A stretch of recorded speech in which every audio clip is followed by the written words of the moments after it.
Ho pianificato la sorpresa perfetta per il compleanno di mia moglie, quartetto d'archi, slideshow, tutto.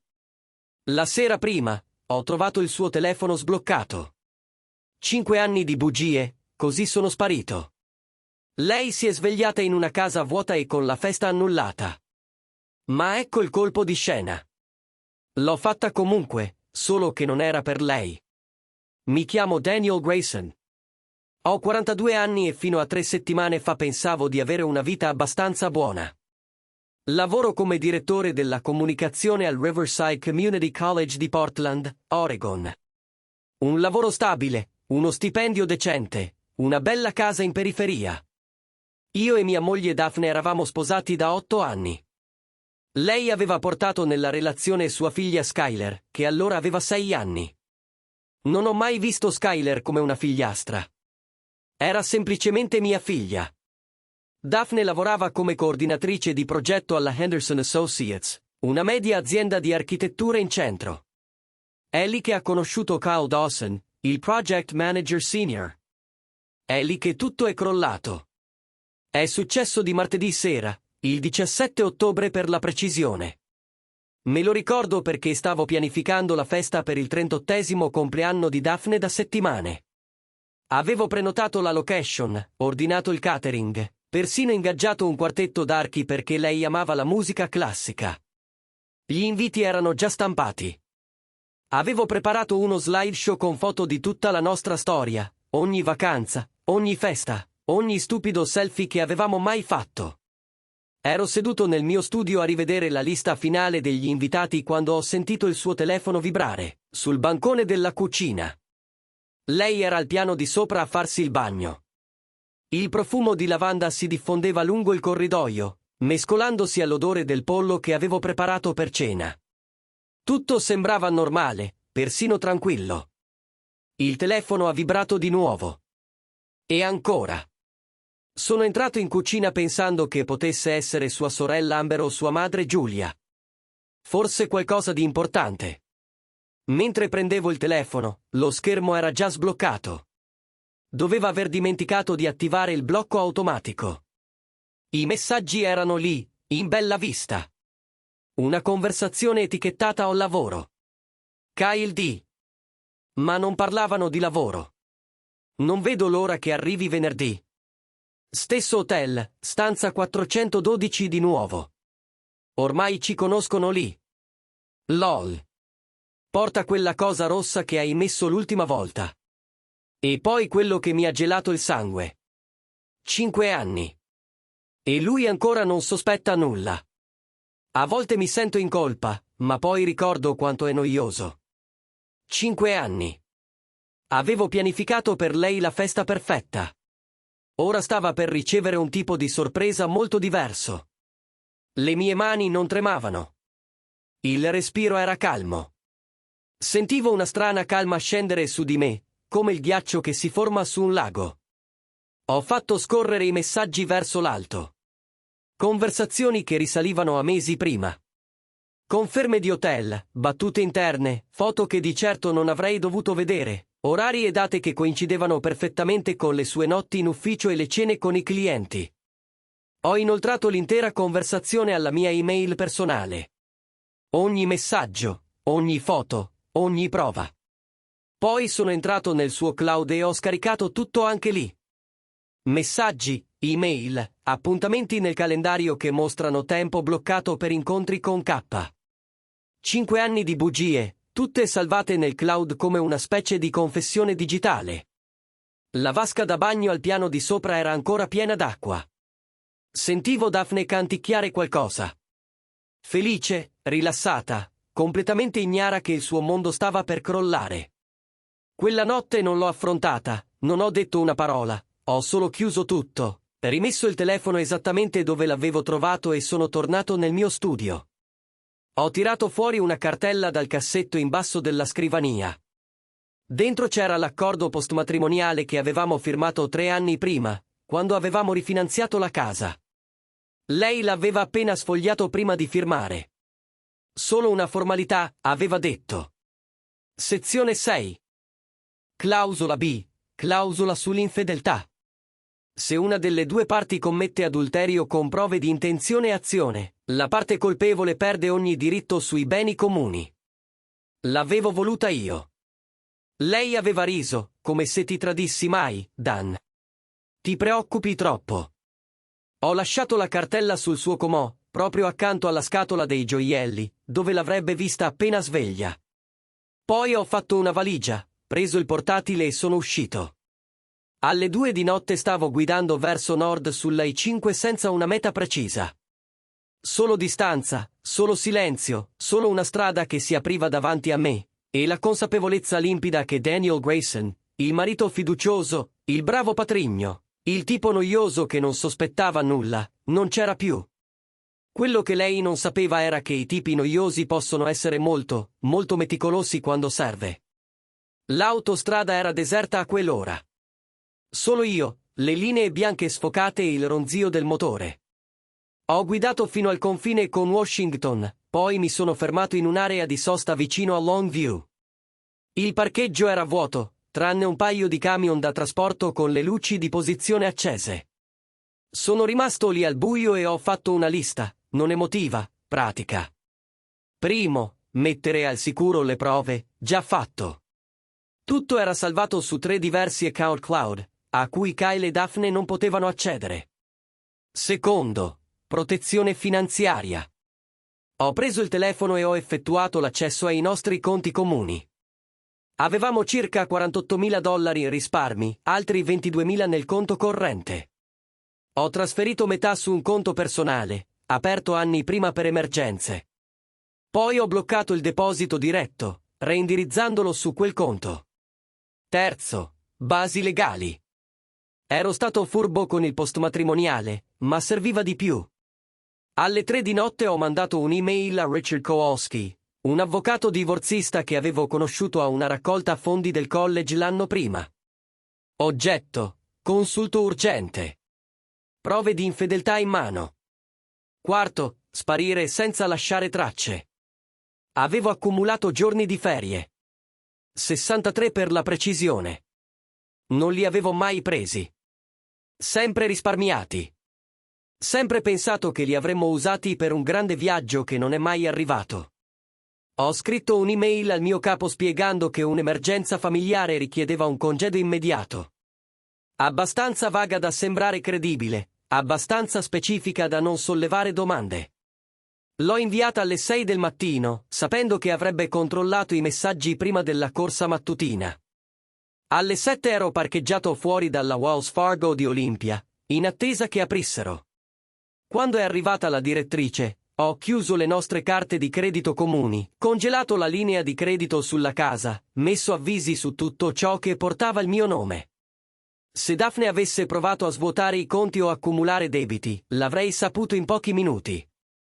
La direttrice, una donna sui 50 anni di nome Patricia, mi ha guardato con comprensione quando le ho spiegato che stavo proteggendo i beni durante una separazione. Mossa intelligente, ha detto Patricia. Ti sorprenderesti di quante persone aspettano che sia troppo tardi. Non volevo essere uno di quei casi.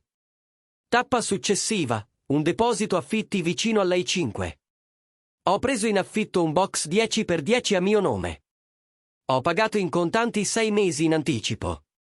Dentro ho nascosto tutto quello che avevo preso da casa, documenti importanti, hard disk di backup, qualche oggetto personale che non volevo sparisse. Ho lasciato anche una busta sigillata con copie di tutte le prove, un'assicurazione nel caso Daphne tentasse qualcosa di disperato. A mezzogiorno ero in un hotel per soggiorni prolungati a Tacoma, a mio nome. Niente nascondigli, niente identità false. Non stavo scappando dalla legge. Stavo scappando da una bugiarda. Mi sono sdraiato sul letto rigido dell'hotel e ho fissato il soffitto. Il telefono aveva 17 chiamate perse di Daphne, 12 messaggi, 3 segreterie. Non ne ho ascoltato nessuno. Non ho letto i messaggi. Ho solo guardato le notifiche accumularsi. Come neve contro una finestra. Lei stava andando nel panico. Bene. Verso le 2 del pomeriggio il telefono ha vibrato con una chiamata di Amber, la sorella di Daphne. Ho risposto. Daniel, Che diavolo sta succedendo? La voce di Amber era tagliente per la preoccupazione. Daphne sta impazzendo. Dice che te ne sei andato nel cuore della notte senza spiegazioni. Chiedi a tua sorella cosa ha fatto ogni venerdì negli ultimi 5 anni, ho detto con calma. Poi ho riattaccato. Ho spento il telefono e ho dormito per la prima volta in 36 ore. Quando mi sono svegliato era buio fuori. Mi sentivo lucido, concentrato, pronto. Non si trattava di vendetta. Si trattava di controllo. E per la prima volta in 5 anni, lo avevo.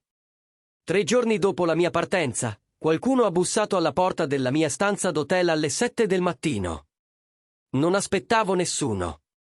Non avevo detto a nessuno dove alloggiavo, tranne a Richard, il mio avvocato, e lui non si sarebbe presentato senza avvisare. Ho guardato dallo spioncino e ho sentito il petto stringersi. Skyler. Stava lì con la felpa della scuola e i jeans, lo zaino appoggiato su una spalla, nervosa e determinata allo stesso tempo. 14 anni e già più alta di sua madre. Ho aperto la porta. Sky, cosa ci fai qui? Tua madre sa dove sei? No, ha risposto piano. Posso entrare? Mi sono spostato e l'ho fatta entrare. È passata oltre e si è seduta sul bordo del letto, le mani intrecciate tra le ginocchia. Non l'avevo mai vista così seria. Come hai fatto a trovarmi? Ho chiesto. Resta vicino alla porta. Traccio il tuo telefono, ha detto Skyler. Me l'hai insegnato l'anno scorso. Ricordi? In caso di emergenza. Questa sembrava un'emergenza. Ragazza sveglia. A volte troppo. Devi dire a tua madre dove sei, ho detto. Sta probabilmente impazzendo adesso. Skyler mi ha guardato e ho visto qualcosa nei suoi occhi che non mi aspettavo. Rabbia. Non mi interessa cosa pensa mamma adesso, ha detto. Devo parlarti di lei, di quello che sta facendo. Sono rimasto immobile. Cosa intendi? Skyler ha tirato fuori il telefono e ha iniziato a scorrere. Le mani tremavano leggermente. So di Kyle da 6 mesi, ha detto.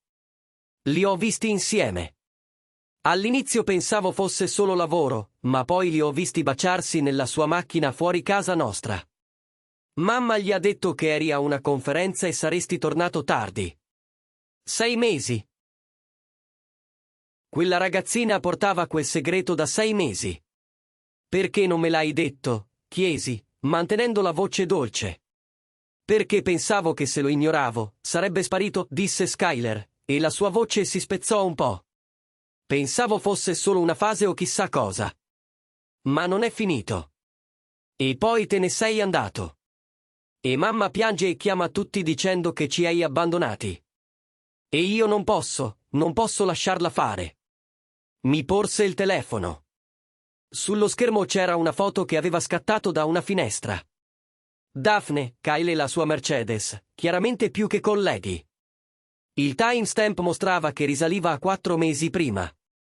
Ne ho altre, disse Skyler. Foto, video. Ho iniziato a documentare tutto dopo la prima volta perché pensavo che forse potevo usarlo per farla smettere, minacciando di dirtelo se non finiva.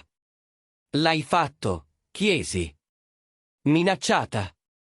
Skyler scosse la testa. Avevo troppa paura, ma ora voglio aiutarti. Qualunque cosa tu stia pianificando, qualunque cosa ti serva, lei non deve farla franca. Mi sedetti accanto a lei e le misi un braccio sulle spalle.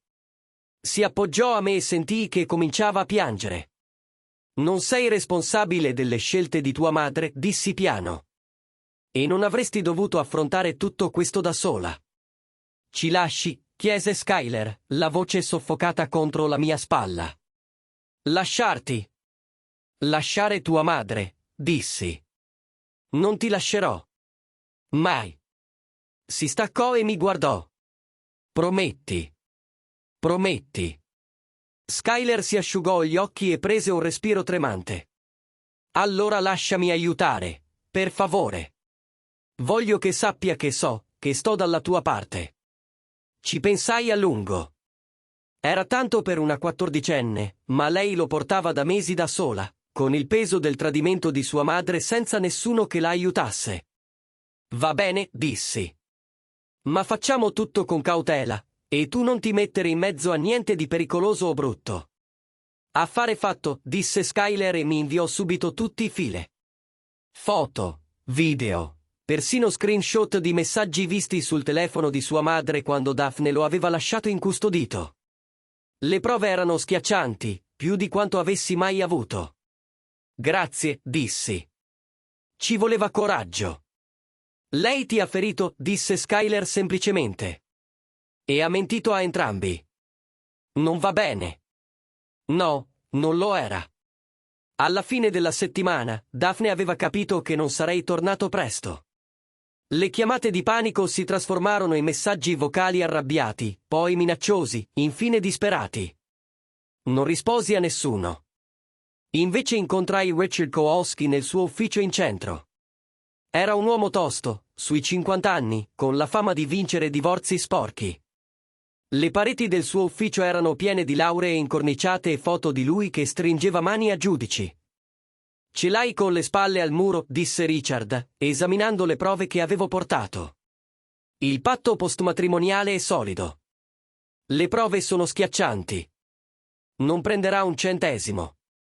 E Skyler, chiesi. Voglio assicurarle protezione. Richard si appoggiò allo schienale. Skyler ha 14 anni. In Oregon, un giudice terrà conto della sua preferenza per la custodia. Se vuole vivere con te, e tu dimostri un ambiente stabile, probabilmente otterrai la custodia primaria. Daphne combatterà. Lascia che combatta. Hai prove documentate che sua madre ha avuto una relazione per 5 anni. Che ha mentito, manipolato, esposto sua figlia a situazioni inappropriate. Qualsiasi giudice serio ti vedrà come il genitore stabile. Annuii lentamente. Voglio anche un ordine restrittivo, per sicurezza. Saggio. Presenteremo tutto la prossima settimana. Richiesta di divorzio, istanza per la custodia, congelamento dei beni, tutto. Uscì dal suo ufficio con una sensazione che non provavo da giorni, controllo. Quella sera ricevetti una chiamata da un numero sconosciuto. Quasi non risposi, ma qualcosa mi spinse a farlo. Daniel, sono Amber. La sorella di Daphne. Ci eravamo sempre trovati bene. Lei era più grande di 3 anni, più equilibrata, meno attenta alle apparenze. Amber, dissi con cautela. Come posso aiutarti? Devo parlarti, di persona. Per favore, dammi 30 minuti. Sci. Incontrammo in un bar a Beaverton, territorio neutro. Amber era già lì, seduta a un tavolo d'angolo con 2 caffè davanti. Si alzò e mi abbracciò, sorprendendomi. Mi dispiace tanto, disse piano. Ci sedemmo. Amber sembrava stanca, più vecchia dei suoi 41 anni. Daphne mi ha raccontato tutto, disse. Non volontariamente. Gliel'ho strappato dopo che mi hai chiamato. Di Kyle, della relazione, di quanto dura. E ho chiesto, e sono disgustata. Le ho detto che è un idiota e che si merita tutto quello che le succede. Sbirciai. Non era quello che mi aspettavo. Amo mia sorella, continuò Amber, ma non difenderò quello che ha fatto. Sei stato solo buono con lei e con Skyler. Non te lo meritavi. Sa che ti stai incontrando con me, chiesi. No, e non me ne importa. Amber prese un sorso di caffè. Sono qui per dirti che se ti serve qualcuno che testi il suo carattere, il tipo di madre che è stata, io lo farò. Tu testi contro tua sorella, io per la verità, disse Amber. E per Skyler, quella ragazza merita di meglio che vedere sua madre distruggere un uomo buono. Studiavo il volto di Amber. Era sincera. Grazie, dissi. Significa più di quanto immagini. C'è un'altra cosa, disse Amber. Anche mamma lo sa, Giulia.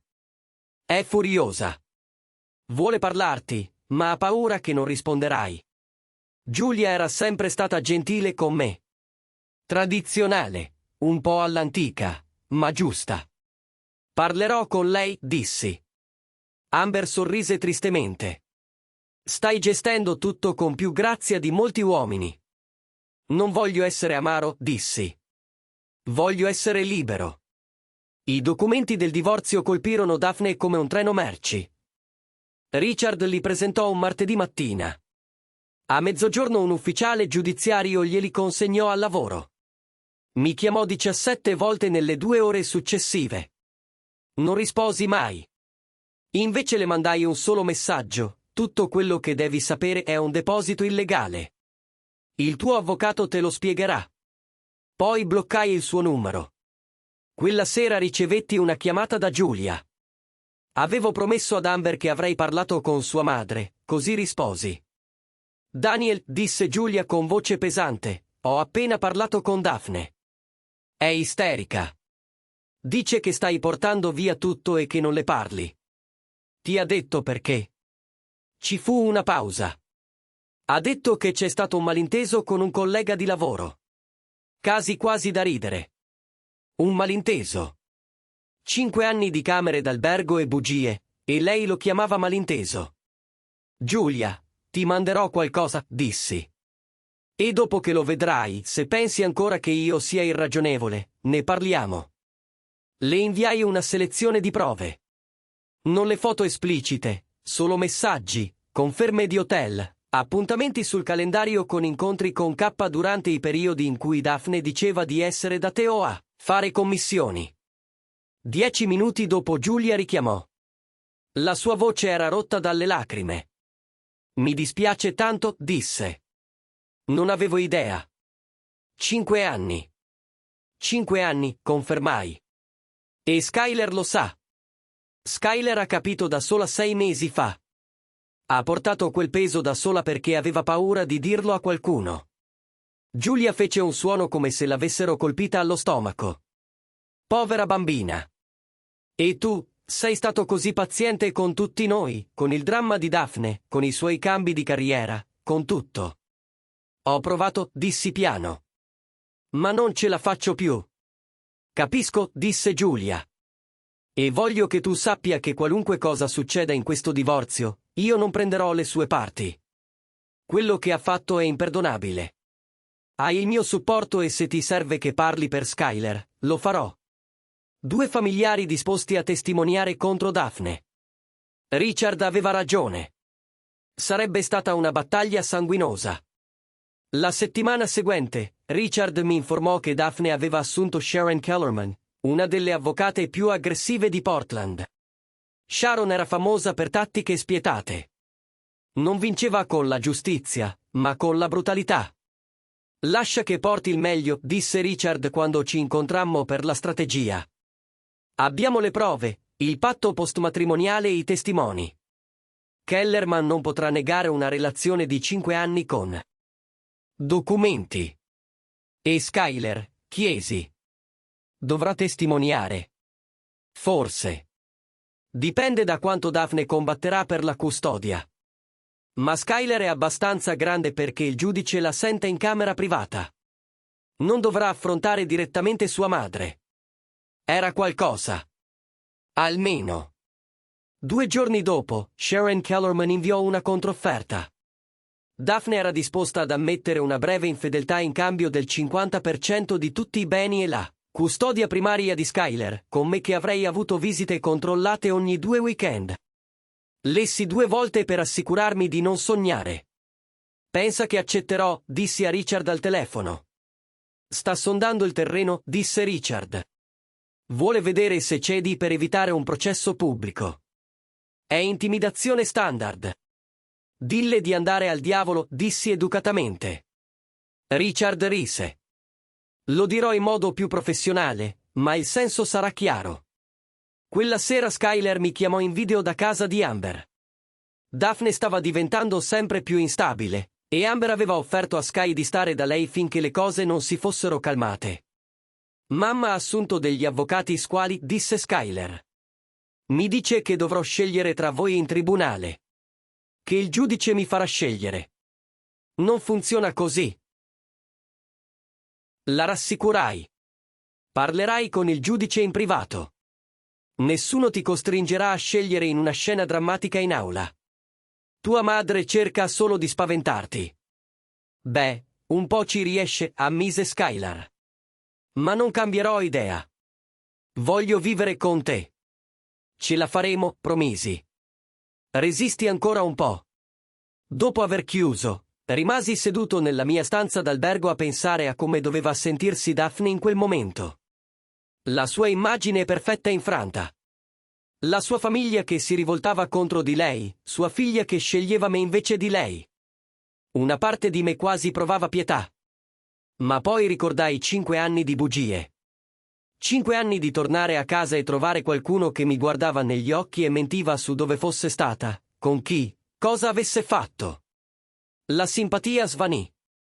Aveva fatto le sue scelte. Ora doveva convivere con le conseguenze.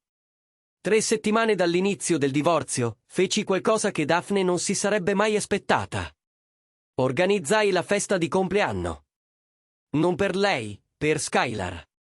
Il compleanno di Daphne era passato 2 settimane prima senza festeggiamenti. Era stata chiusa in casa, probabilmente a piangere e a chiamare avvocati, ma io avevo già versato i depositi per la location, il catering, il quartetto d'archi. L'organizzatrice della festa era stata comprensiva quando le avevo spiegato la situazione e aveva proposto di spostare tutto.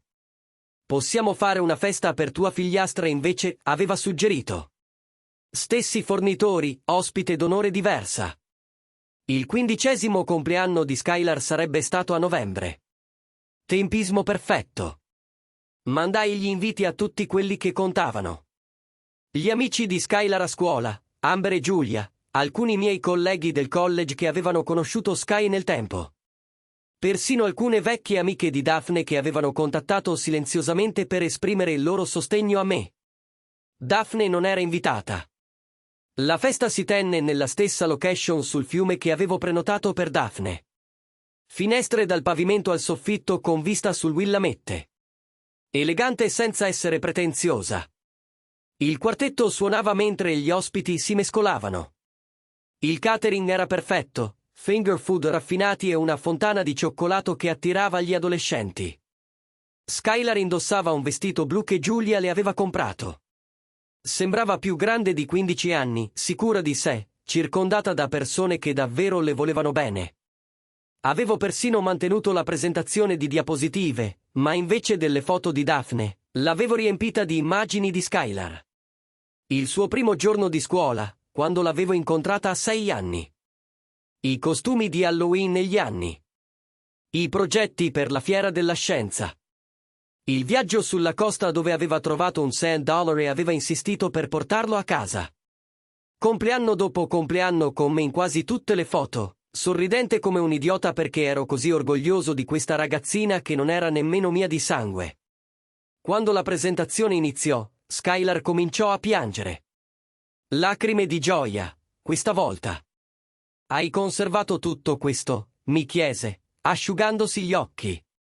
Certo che sì, risposi. Sei mia figlia. Questo non cambia solo perché tua madre ed io ci stiamo separando. Amber si avvicinò e ci abbracciò entrambe. Questo è ciò che significa famiglia, disse piano. Non il caos che ha creato Daphne. Giulia fece un breve discorso su quanto fosse orgogliosa di Skylar per aver affrontato tutto con tanta maturità. Non nominò Daphne, ma tutti capivano a chi si riferiva. Più tardi, una delle amiche di Skylar mi tirò da parte. Una ragazza di nome Emma, migliore amica di Sky da quando erano in prima media. Signor Grayson, volevo solo ringraziarla, disse Emma. Sky mi ha raccontato tutto quello che sta succedendo. I miei genitori sono divorziati anche loro, e mio padre è praticamente sparito, ma tu sei ancora qui. Questo significa tutto. Non riuscii a parlare, annuii soltanto. La festa stava per finire quando il mio telefono vibrò. Un messaggio da un numero sconosciuto. Stavo per ignorarlo, ma la curiosità prevalse. Era Daphne. Aveva un nuovo numero dopo che avevo bloccato il vecchio. Il messaggio era breve. Ho visto le foto su Facebook di Amber. Hai fatto la festa di compleanno per Skylar. Risposi, ho fatto una festa per qualcuno che merita di essere festeggiato. Buon compleanno, Sky. 3 puntini apparvero, indicavano che stava scrivendo. Poi sparirono, poi ricomparvero. Infine arrivò un messaggio. Sei la peggiore. Sorrisi e cancellai il messaggio. La peggiore per aver mantenuto le mie promesse. Un bastardo che si presenta per le persone che contano. Un bastardo che sa distinguere tra lealtà e zerbino. Potevo conviverci. La festa finì poco dopo le 21. Skylar mi abbracciò forte prima di andare via con Amber. È stato il miglior compleanno di sempre, disse. Grazie per non aver mai rinunciato a me. Mai, promisi. Neanche per 1.000.000 di anni. Mentre le guardavo allontanarsi in macchina, provai qualcosa che non sentivo da settimane. Pace. Non esattamente felicità, ma una quieta certezza di essere sulla strada giusta. Daphne aveva buttato via tutto per 5 anni di camere d'albergo con Kyle. E così aveva perso le 2 persone che l'avevano amata di più, sua figlia e l'uomo che avrebbe spostato montagne per lei se solo fosse stata onesta. Ora aveva solo rimpianti e un avvocato che chiedeva $400 all'ora. 6 settimane dopo l'inizio del divorzio, ricevetti un'email inaspettata.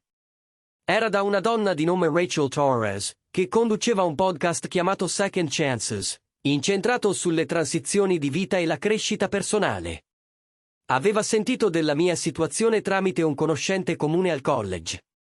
Mi piacerebbe parlare con te di come affrontare il divorzio con dignità, diceva l'email, non come una storia di vendetta, ma come una conversazione sulla scelta del proprio cammino quando la vita crolla. Nessun nome, completamente anonimo se preferisci. Ci pensai 2 giorni prima di rispondere. Una parte di me voleva restare invisibile, gestire tutto in privato.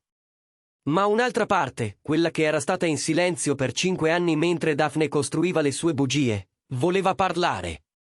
Accettai l'intervista a una condizione, niente nomi reali, nessun dettaglio identificativo, solo una storia su come scegliere il rispetto di sé invece dell'amarezza.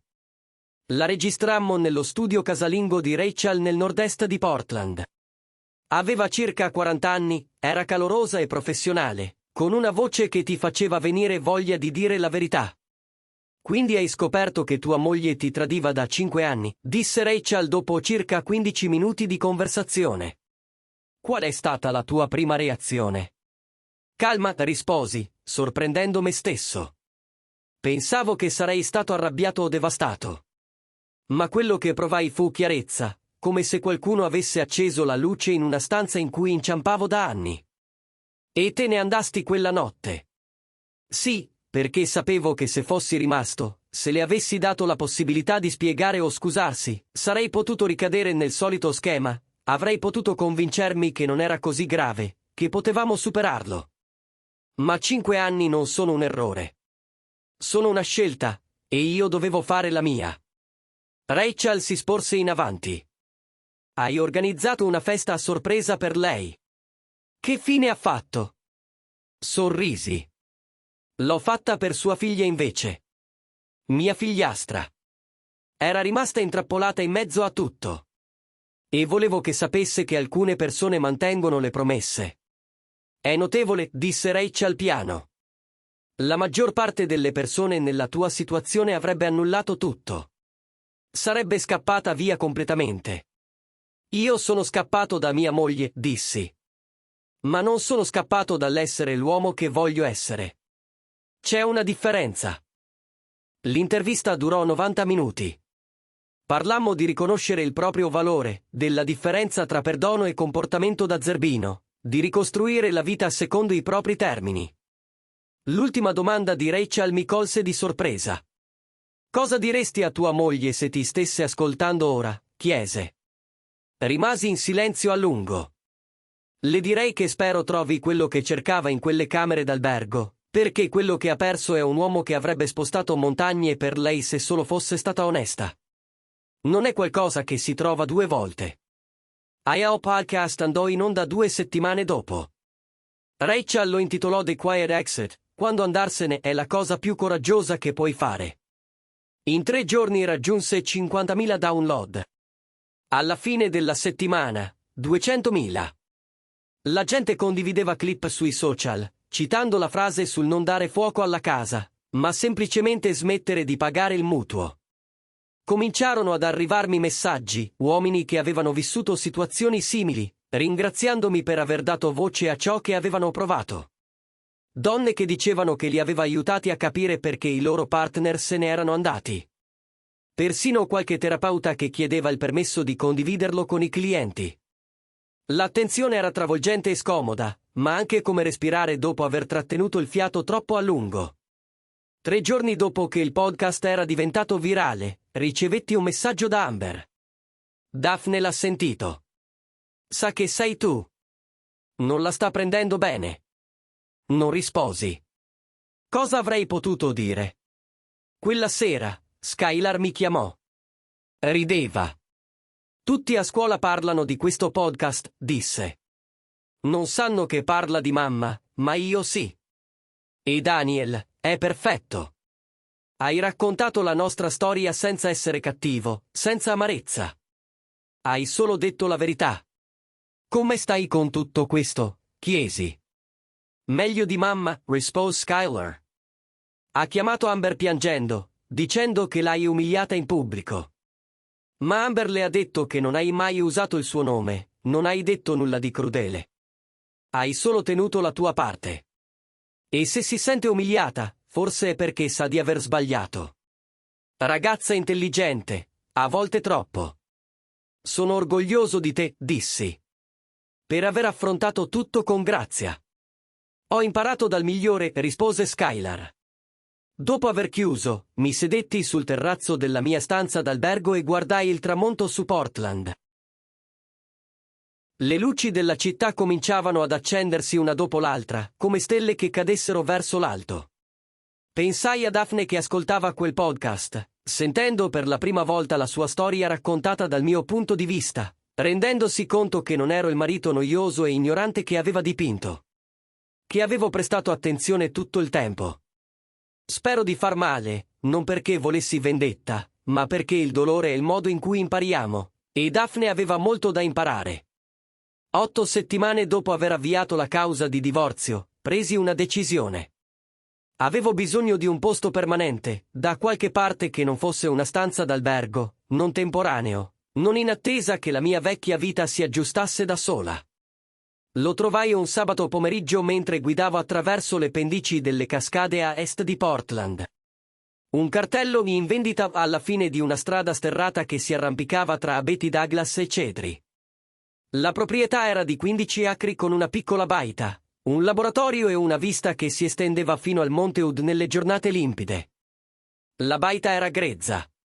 60 anni, necessitava di lavori, ma con ossatura solida, una stufa, acqua da pozzo, pannelli solari che funzionavano a malapena. Il tipo di posto dove potevo sparire e uscire diverso dall'altra parte. L'agente immobiliare era un uomo di nome Frank, probabilmente sui 70 anni, che aveva vissuto in zona tutta la vita. Il precedente proprietario era un falegname, disse Frank, mostrandomi il laboratorio dietro la baita. Costruiva mobili su misura, è morto l'anno scorso. I figli non vogliono la proprietà. Sono venditori motivati. Andai al laboratorio. Gli attrezzi pendevano da pannelli forati, ordinati e curati. Un banco da lavoro che aveva visto decenni di uso. Segatura ancora sul pavimento, come se il proprietario fosse appena uscito per pranzo. Lo prendo, dissi. Frank sbatté le palpebre. Non vuoi vedere il resto? Controllare le fondamenta? Fare un'ispezione? Farò l'ispezione per la documentazione, dissi. Ma lo compro. Offerta in contanti. Chiusura in 2 settimane. L'espressione di Frank ne valeva la pena. Usai soldi dal mio conto personale, quello a cui Daphne non aveva mai avuto accesso. Lo stesso conto che avevo costruito silenziosamente per anni, mettendo da parte bonus e redditi extra. Assicurazione per i giorni di pioggia. Si scoprì che stava diluviando. 2 settimane dopo avevo le chiavi. Salì con me Skyler una domenica mattina. Lei stava con Amber durante la settimana e passava i fine settimana con me. L'udienza per la custodia era ancora a 1 mese di distanza, ma Daphne aveva smesso di opporsi. Il suo avvocato le aveva consigliato che lottare per la custodia mentre era disoccupata e sotto indagine per frode sulle spese non era una strategia vincente. Khaled la licenziò silenziosamente, senza drammi ma con fermezza. Non poteva farsi vedere a tenere la sua amante in squadra mentre attraversava un divorzio complicato. Così, Daphne cercava lavoro mentre cercava di evitare accuse penali e affrontava il divorzio. Non poteva vincere. Nel frattempo, io avevo una baita nel bosco. È incredibile, disse Skyler, camminando nella stanza principale. È come una casetta da fiaba. Quella buona, non quella della strega cattiva. Risi. Ha bisogno di lavori. Tanti lavori. Posso aiutare, chiese. Davvero imparare a sistemare le cose? Assolutamente, dissi. Anzi, ti insegnerò la falegnameria. Il precedente proprietario ha lasciato tutti i suoi attrezzi. Sarebbe un peccato lasciarli andare sprecati. Trascorremmo quel primo giorno a pulire, organizzare, fare liste di riparazioni. Skyler si gettò nel lavoro con l'entusiasmo di chi è stato rinchiuso nel caos troppo a lungo e finalmente ha il permesso di costruire qualcosa di vero. Quella sera, ci sedemmo sulla veranda e guardammo il tramonto dipingere il Monte Hood di sfumature rosa e oro. Skyler si appoggiò alla mia spalla. Mi piace di più questa versione della vita, disse piano. È più semplice, onesta. Anche a me, ammettei. Pensi che mamma capirà mai cosa ha perso? Chiese Skyler. Ci pensai. Forse un giorno, quando smetterà di essere arrabbiata e comincerà a essere onesta con se stessa. E se non lo farà, allora sarà una sua scelta da portare. Non nostra, dissi. La settimana successiva iniziai a tenere corsi di falegnameria il sabato. Affissi un volantino al centro comunitario locale. Niente di speciale, solo falegnameria base per principianti. Sabato dalle 10 alle 2. Impara a costruire qualcosa che duri. 6 persone si presentarono la prima settimana. Alla terza settimana avevo una lista d'attesa. La maggior parte erano uomini che attraversavano le loro versioni di ciò che avevo vissuto io. Divorzi, perdite di lavoro, transizioni di vita. Venivano per imparare a usare sega e pialla. Ma ciò di cui avevano davvero bisogno era un posto dove non dover fingere che tutto andasse bene. All'inizio costruivamo cose semplici. Taglieri, mensole piccole, cornici per foto. Ma non si trattava davvero dei progetti. Era il processo, prendere materiali grezzi e trasformarli in qualcosa di utile, levigare gli spigoli ruvidi, creare ordine dal caos. Uno dei ragazzi, un veterano di nome Tom che stava attraversando un divorzio brutale, lo disse meglio di tutti: è più economico della terapia e più utile di un bar. Non potevo dargli torto. 4 mesi dopo che il divorzio fu definitivo, Daphne si presentò alla mia baita. Non sapevo come avesse trovato l'indirizzo. Forse Amber glielo aveva detto. Forse aveva assunto qualcuno per rintracciarmi. In ogni caso, eccola lì, un sabato pomeriggio, in fondo al vialetto, incerta e piccola. Ero nel laboratorio con 3 studenti, insegnando loro a usare una pialla a mano. Tom, il veterano, la notò per primo. Daniel, hai compagnia? Disse piano.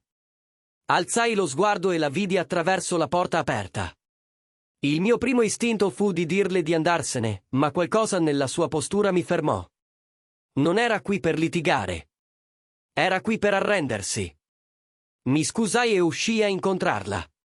Restammo lì sulla ghiaia a circa 3 metri di distanza, come estranei che si incontrano per la prima volta.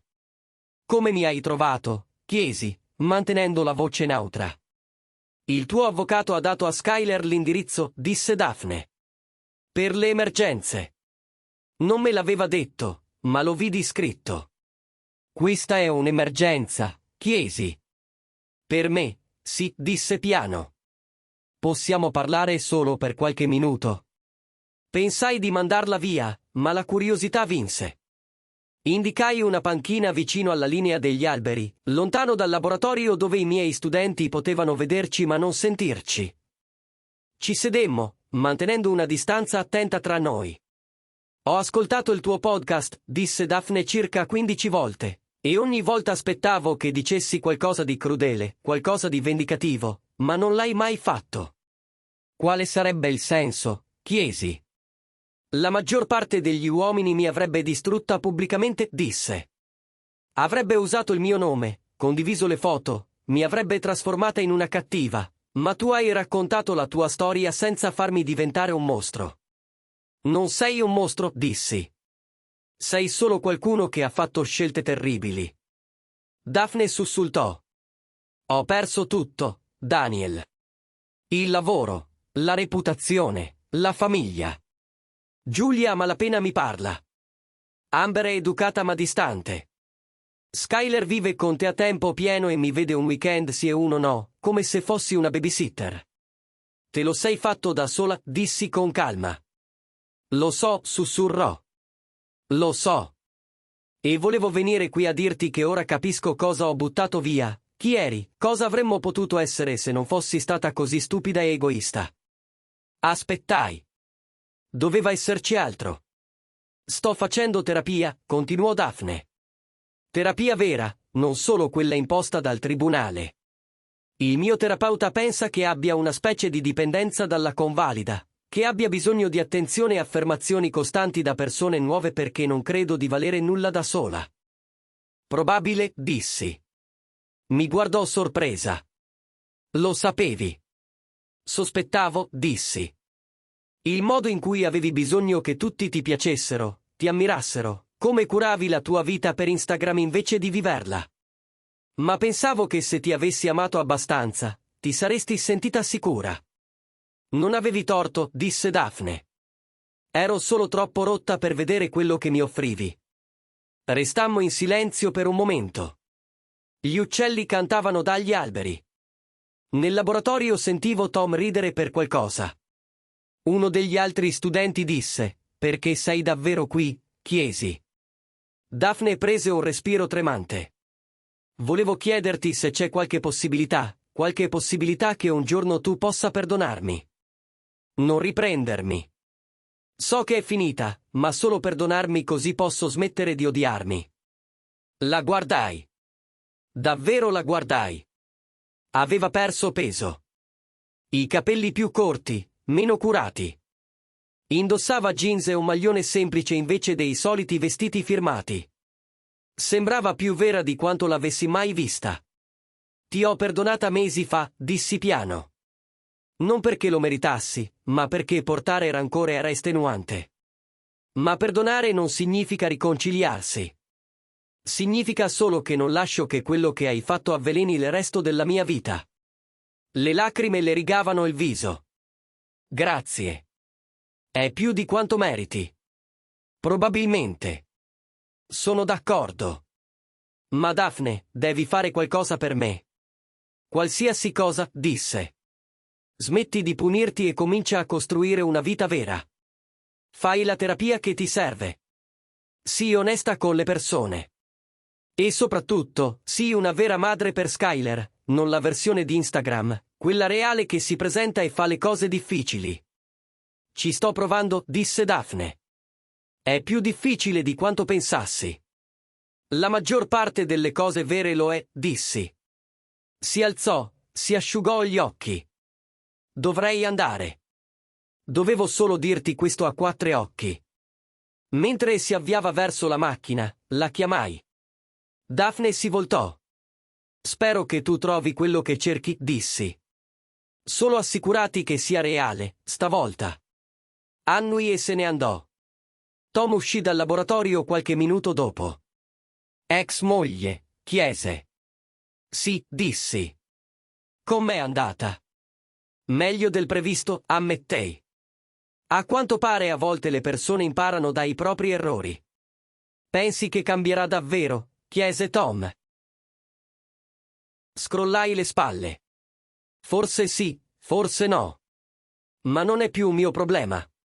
Tornammo nel laboratorio e passammo il resto del pomeriggio a insegnare alle persone come trasformare il legno grezzo in qualcosa di bello. 10 mesi dopo il divorzio, la mia vita non assomigliava più a quella di prima. La baita era completamente ristrutturata. Skyler aveva una stanza tutta sua con vista sulle montagne. Il laboratorio era diventato un luogo d'incontro per uomini che ricostruivano le loro vite, un progetto alla volta. Avevo aperto un canale YouTube dove documentavo i lavori.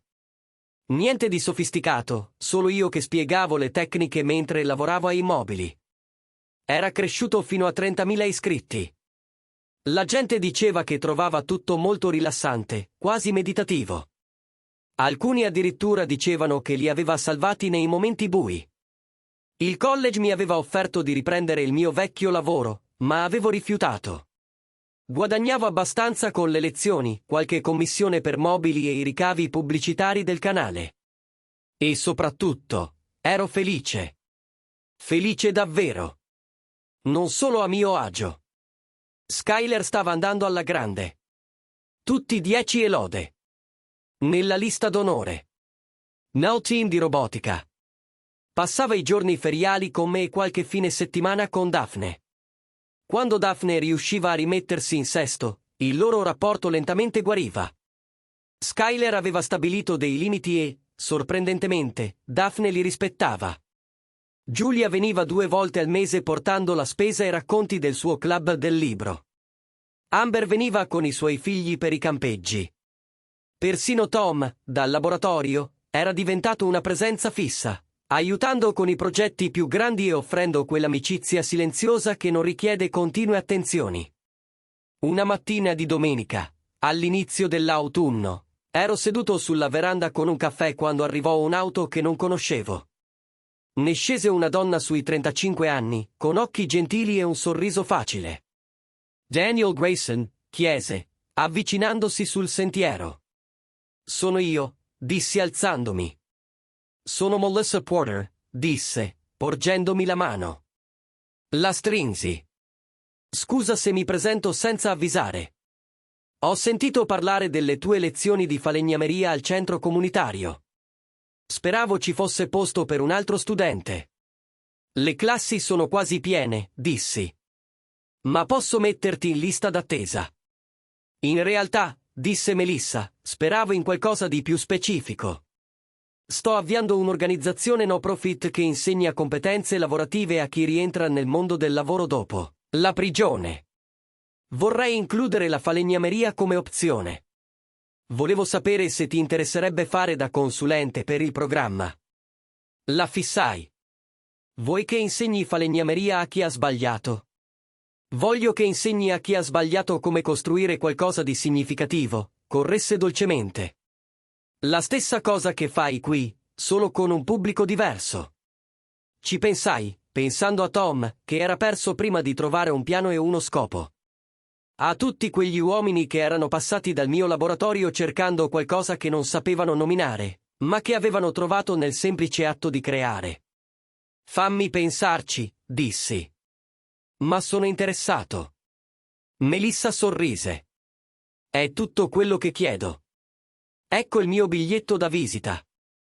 Nessuna pressione, solo una possibilità. Dopo che se ne fu andata, mi sedetti di nuovo con il caffè e guardai le montagne. 10 mesi fa ero un uomo la cui moglie gli mentiva da 5 anni.